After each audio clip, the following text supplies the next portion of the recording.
So I will present to you the paper entitled Virtual Dialogues, a method to deal with polarization in a time of social isolation caused by COVID-19. This paper was written by me, Renata Toledo, and Pedro Jacobi, both my teachers at university, and we seek to answer the following question. How can a method of dialogue stimulate the learning of dialogical principles and practices in a virtual environment and contribute to the confrontation of social polarization? And to answer this question, we adopted a qualitative approach. We perform a pedagogical intervention here in Brazil and to test the method, which is being developed by me since my master degree and is inspired by the methodological ideas of David Bohm, William Isaacs, and Paulo Freire. And the method is basically composed by four practices: listening, identifying emotions and feelings, re-admiring, and speaking. And each one of these has some specific features. For example, listening in a dialogical way is listening the pauses, listening without making assumptions, without making judgments, and is listening even if we disagree from what is being said to us.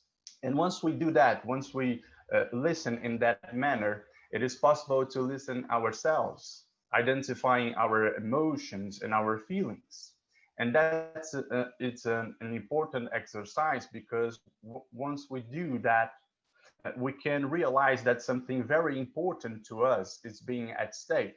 For example, a belief, a value, or an idea. And once we realize that, we can do the other practice, the re-admiring, which is composed by two exercises. The first one is the attempt to identify that belief that we held and it is so important to us. And the second one is to question it. So with who I learn, in what context, in what moment of my life, and what is the benefits and the problems that this belief brought to me until this moment, and so on. And in this practice, it is important because it helps us to understand a little better ourselves. And when we do that exercise with the other, it permits to both of us to better understand each other. And the last practice is the speaking.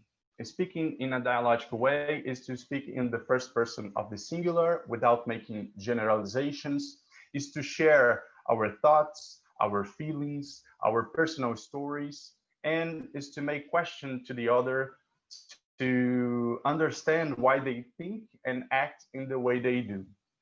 So to test this method, we developed in the first months of COVID-19 pandemic and dialogue training here in Brazil, uh, motivated by three things. The increased need to spend more time with those who we share our homes due to the social isolation, the increase of fear, mistrust, and insecurity, and the increase of social polarization here in Brazil. That is a very important topic to be confronted. So with that in mind, we wanted to stimulate people to live the dialogical principles in your relationships with friends, families, co-workers, and even strangers in the social media. So we announced that dialogue training proposal at my social media Instagram to anyone who has interest to participate. We had 17 people who showed interest. They were divided into three virtual groups, one with 7 people, another with 6, and another with 4 in the Google Meet platform. And the training took place from May to June 2020 with 8 meetings lasting 1.5 hours each. And the training was divided into 2 sections. The first one with 4 meetings with the aim of introduce the theory of dialogue and to start exercising the 4 practices. And the second section with another 4 meetings with the aim of deepening all these practical exercises. And during all this learning process, we could collect some data using the participant observation during the training, using the document analysis from the autobiographical records that we asked the participants made, putting there all their insights, ideas, and feelings. and the application of a questionnaire at the end of the training. So once we organized and analyzed all these data, it was possible to identify three categories of results. One about the learning of dialogue, the second one about the impact of this learning process brought to the participants' lives in order to transform, to face the social polarization present in their day-to-day relationships. And the third one, the potentialities and limits of the virtual environment for all this process. So regarding to the first one, to the learning of dialogue, it was possible to see that all the participants could start learning the four practices, even though the re-admiring was the most challenged one. After all, identifying and questioning our most deeply beliefs is something very challenging to do. And all these practical exercises brought some interesting experience to the participants about the dialogical principles. They could recognize the importance of the other, the importance to be in contact with what is different, and the recognition that this learning process is long and continuous. Therefore, you cannot say after the 8 meetings that now you are a dialogical person or an expert in the theme, right?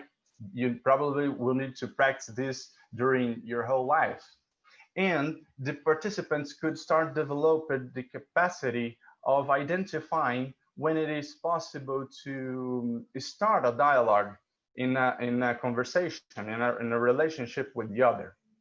And all that principles and practices learned brought some interesting impact in their lives. The participants told us that the training held in this period of social isolation brought some emotional embracing, brought the desire to connect with what is different. And that's something very important to confront the social polarization, right? It's something, it's a precondition to start this process, to face this challenge, and brought some interesting transformation in their relationships with friends and families. Here, I will not have time to share with you these examples, but you can find in the paper. And the third result of results was about the potentialities and limits of the virtual environment for all this process.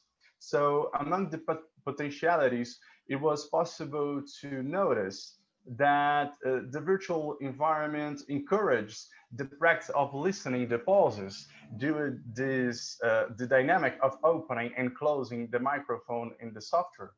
And this was very interesting because foster the learning in some way and help the participants deal with the natural anxiety in the beginning of learning process. Another potentiality was the promotion of meeting people who are physically distant. We had in the training participants from 4 Brazilian different states: São Paulo, Santa Catarina, Mato Grosso, and Rio Grande do Norte. And that was very nice.